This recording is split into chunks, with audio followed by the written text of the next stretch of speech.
Comment transmettre efficacement un geste technique? Pourquoi choisir la démonstration en miroir?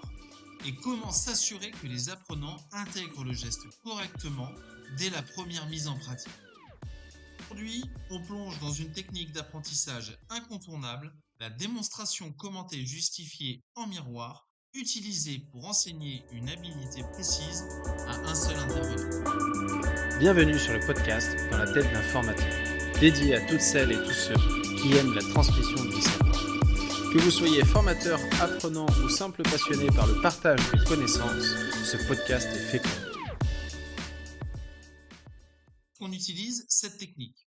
Eh bien, très souvent lors d'une phase d'apprentissage d'un nouveau savoir-faire. Pourquoi utiliser la DCJM? Eh bien, pour faire acquérir un geste, une conduite à tenir à un seul intervenant.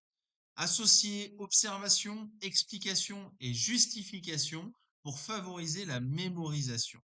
On va aussi l'utiliser pour sécuriser l'acquisition dès la première pratique. Quoi? Eh bien, l'ensemble du matériel nécessaire à la réalisation du geste. Et bien évidemment, il faut un espace de démonstration dégagé permettant à tous de voir. Comment cela va-t-il s'organiser? On a 4 étapes. La première, la présentation. La deuxième, la démonstration commentée justifiée en miroir. La troisième, la rotation éventuelle des sous-groupes. Et la quatrième, la phase de conclusion. Revenons sur la première, la phase de présentation. Le formateur va annoncer le thème et l'objectif. Il va présenter les connaissances ou les gestes à acquérir. Les apprenants, eux, pendant ce temps-là, ils vont écouter et observer. Deuxième partie, la phase de démonstration commentée justifiée en miroir.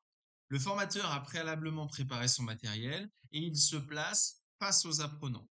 Il réalise le geste en miroir pour que l'apprenant puisse reproduire à l'identique. C'est très important. Pendant ce temps-là, le formateur va commenter chaque étape, justifier chaque geste et insister sur l'ensemble des points clés. Et les apprenants, eux, ils vont imiter le geste en simultané. Deuxième partie, la rotation éventuelle des sous-groupes. Si le groupe il est divisé, le formateur peut reproduire la démonstration avec le second sous-groupe. Les apprenants, comme ça, ils vont pouvoir pratiquer à nouveau. Évidemment, quatrième partie, la phase de conclusion. Le formateur va vérifier la compréhension et l'exécution correcte. Il va reformuler les points clés et on va dire qu'il va sécuriser les acquis avant de passer à la phase suivante. Vous savez, il y a des risques dans l'utilisation de cette technique-là. Le premier risque, c'est que le formateur ne puisse pas voir l'ensemble du groupe.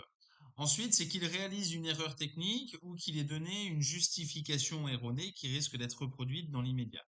Et il peut aussi manquer de contrôle sur l'exécution des apprenants. En gros, il ne peut pas tout voir.